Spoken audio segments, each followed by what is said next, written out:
Dr. Zakir, some scholars say that smoking is haram. I'd like to know what's your opinion. And does smoking invalidate the fast? As far as smoking is concerned, several years before, when science hadn't advanced that far, most of the scholars used to say that smoking is makruh. Based on the hadith of Muhammad sallallahu alaihi wasallam, which is mentioned in Sahih Bukhari, volume number 1, in the book of Adhan, hadith number 855, where the Prophet said that anyone who eats garlic or onion, they should stay away from us and stay away from the mosque. Prophet said that, don't come to the mosque after having garlic or onion because there's bad breath. When you are smoking, the breath is worse than onion or garlic. So based on this hadith, therefore garlic and onion doesn't become haram, it was makruh. So based on this hadith, scholars give the fatwa that smoking is makruh. But now, after science has advanced, we have come to know that smoking is nothing but it's a slow poisoning. Tobacco in any form, whether smoking, cigarettes, whether bidi, whether tobacco in hookah, whether chewing tobacco, all forms of tobacco contain nicotine and tar. And we know it's nothing but slow poisoning. That is the reason most of the non-Muslims also, they agree that smoking is haram. Not only the Muslim world, even the non-Muslim. That's the reason they put a statutory warning on the cigarette packs. They put a statutory warning saying cigarette smoking is injurious to health. Or in some countries, it mentioned general surgeon's warning or surgeon general's warning. Smoking is injurious to health. And anyone gives an ad, whether in newspaper, in the magazine or television, it is compulsory that they have to highlight the statement, smoking is injurious to health. So I'm not talking about the Muslim world, even the non-Muslim world agrees that smoking is nothing but slow poisoning.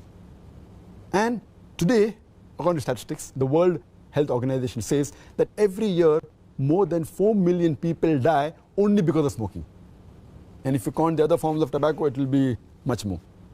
And today medical science tells us, and even I had learned when I was doing my medicine in the medical college, that more than 90% of the lung cancer deaths are only due to smoking, whether cigarette or bidi or whatever it is. 25% of the cardiovascular deaths are only because of smoking.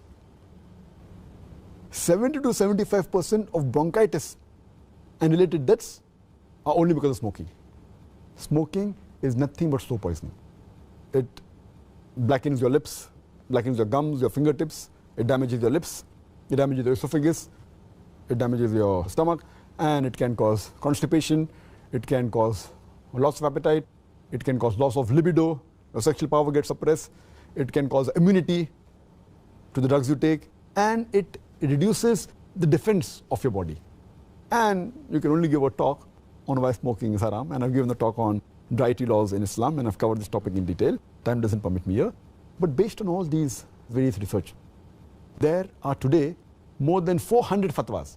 The majority of the scholars, they agree that smoking is haram, and all form of tobacco is haram. There may be certain scholars of certain countries, including this country where I come from, India, they say it is makruh yet. But most of the scholars, otherwise, throughout the world, majority of them, they agree that smoking is haram. Allah says in the Quran, in Surah Araf, chapter number 7, verse number 157, that you follow the prophet, the unlettered prophet who's mentioned in your law and scriptures. And further it says that this prophet asks you to do things which are good for you, tayyib for you. So take what he gives it to you, what is lawful and good. And he prohibits things which are khabith, things which are unlawful, things which are bad for you. So what a prophet gives, what he gives you which is good, take, and he prohibits the things which are khabith, unlawful, you have to abstain from it. This is the law. And Allah says in the Quran, in Surah Baqarah, chapter number 2, verse number 195, make not your own hands the cause of your own destruction, indicating that do not kill your own self. Because smoking is nothing but slow poisoning, it comes under this category, something like suicide. Slow poisoning, every puff you take, you reduce your life. So based on this, there are more than 400 fatwas saying that smoking is haram. And furthermore, this is one of the major reasons why it's haram. Furthermore, Allah says in the Quran, in Surah Araf, chapter number 7, verse number 31, eat and drink, but do not be extravagant. Allah says in Surah Isra, chapter number 17, verse number 27, that do not be extravagant, do not be a spendthrift. For verily, a person who is a spendthrift is a brother of the Satan, is a brother of the devil.